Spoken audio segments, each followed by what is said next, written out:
Sealdah railway station ভারতের সবচেয়ে ব্যস্ততম স্টেশনগুলোর মধ্যে অন্যতম একটি স্টেশন শিয়ালদা রেলওয়ে স্টেশন। যেই স্টেশন জন্মলগ্ন থেকে 150 বছর পরও একইভাবে সাধারণ মানুষের যাতায়াতের সুবিধার্থে নিয়োজিত রয়েছে। যেই স্টেশন লাখ লাখ মানুষের ভরসার জায়গা আজও। সেই শিয়ালদা স্টেশনের আসল ইতিহাস জানেন? চলুন, অফিস যাত্রীদের নিত্যদিনের সঙ্গী তথা পশ্চিমবঙ্গবাসীর অন্যতম পছন্দের স্টেশন এই শিয়ালদা রেলওয়ে স্টেশন সম্পর্কে আজ বরং জেনে নিই। তাহলে শুরু থেকে শুরু করি, তাই জানতে থাকো, জানাতে থাকো।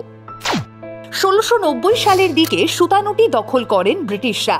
সুতানুটির প্রকৃতি পরিবেশ তাদের এতটাই মোহিত করে যে চায়নাক এবং ইস্ট ইন্ডিয়া কোম্পানি পাকাপাকিভাবেই বসতি গড়ে তোলার সিদ্ধান্ত নিয়ে নেন। এমনকি শোনা যায় ইস্ট ইন্ডিয়া কোম্পানি মুঘল সম্রাটের কাছ থেকে 38টি গ্রাম থেকে রাজস্ব আদায় করার অধিকার লাভ করে। 5টি গ্রাম হুগলি জুড়ে ছিল, যেগুলো বর্তমানে হাওড়া জেলায় অবস্থিত। বাকি 33টি গ্রাম কলকাতার আশেপাশেই ছিল। বাংলার শেষ স্বাধীন নবাব সিরাজউদ্দৌলার পতনের পর ইস্ট ইন্ডিয়া কোম্পানি 1758 সালে মির্জাফরের থেকে এই গ্রামগুলো কিনেছিল এবং তারপর গ্রামগুলোর পুনর্গঠন করা হয়। সেই সময় এই গ্রামগুলো ডিহি 55 গ্রাম নামে পরিচিত ছিল। শিয়ালদহ সেই সময় এই অঞ্চলের মধ্যেই পড়ত। কলকাতা তখন ছিল প্রায় জনমানবহীন। তখন এই সমস্ত অঞ্চলে ছিল বিশাল জলাভূমি, যার মধ্যে কিছু দ্বীপের মতো জমি ছিল। আর এখানে নাকি সেই সময় শিয়াল ঘুরে বেড়াতো, আর রাত হলেই তাদের ডাক শোনা যেত দূর দূরান্ত থেকে। আর সেখান থেকেই নাকি নাম এসেছে শিয়ালদহ। শিয়ালদহর সম্ভবত পূর্ববর্তী নাম ছিল শিয়ালদিহি। সুতানুটি, গোবিন্দপুর, কলকাতা, এই 3 অঞ্চল মিলেই কলকাতা শহর গড়ে ওঠে। আর তারই মাঝে সেই শিয়ালদিহি কালক্রমেই হয়ে ওঠে শিয়ালদহ বা শিয়ালদা। ইস্ট বেঙ্গল রেলওয়ে 1862 সালে কলকাতা থেকে কুষ্টিয়া অবধি রেলপথ চালু করে। কলকাতায় তখন টিনের ছাদের স্টেশন ঘর ছিল। 1869 সালে শিয়ালদহ রেলওয়ে স্টেশনে একটি স্টেশন ভবন ছিল। বর্তমান শিয়ালদা রানাঘাট লাইনটি তখন শিয়ালদা কুষ্টিয়া লাইনের অংশ ছিল এবং পরবর্তীতে গোয়ালন্দ ঘাট অবধি বিস্তৃত ছিল। সেই সময় শিয়ালদা ছিল ইস্টার্ন বেঙ্গল স্টেট রেলওয়ের শেষ স্টেশন।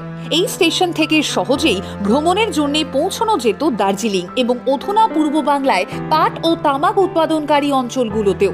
এছাড়া এই রেলপথ কাজে লাগত বেশ কিছু সরকারি সংস্থার নিজস্ব কাজে, অর্থাৎ সরকারি এবং ব্যবসায়িক বিষয় ছাড়া সাধারণের জন্য এই রেলপথ ছিল ব্রাত্য। পরবর্তীতে 1869 সালে শিয়ালদহ রেল চালু হয় সর্বসাধারণের জন্য। আর বর্তমানে শিয়ালদহ স্টেশনে 3টি টার্মিনাল রয়েছে: শিয়ালদহ নর্থ, শিয়ালদহ সাউথ এবং শিয়ালদহ মেইন। একসময় এই রেলপথ ছিল পূর্ব বাংলার রেল বিভাগের আওতায়। দেশভাগের আগে শিয়ালদহ স্টেশন থেকে বর্তমানের বাংলাদেশের মধ্যে দিয়ে শিলিগুড়ি যাওয়া যেত। 47-এর দেশভাগের পরও পূর্ব বাংলার রেলওয়ের অর্থাৎ শিয়ালদহ বিভাগের পূর্ব রেল তৎকালীন পূর্ব পাকিস্তানের অন্তর্গত ছিল। এই রেলপথ ধরেই কলকাতার সঙ্গে ব্যবসায়িক যোগাযোগ সহ শিল্প সাহিত্যের আদান প্রদান হতো তৎকালীন পূর্ব পাকিস্তান মানে বর্তমানের বাংলাদেশে।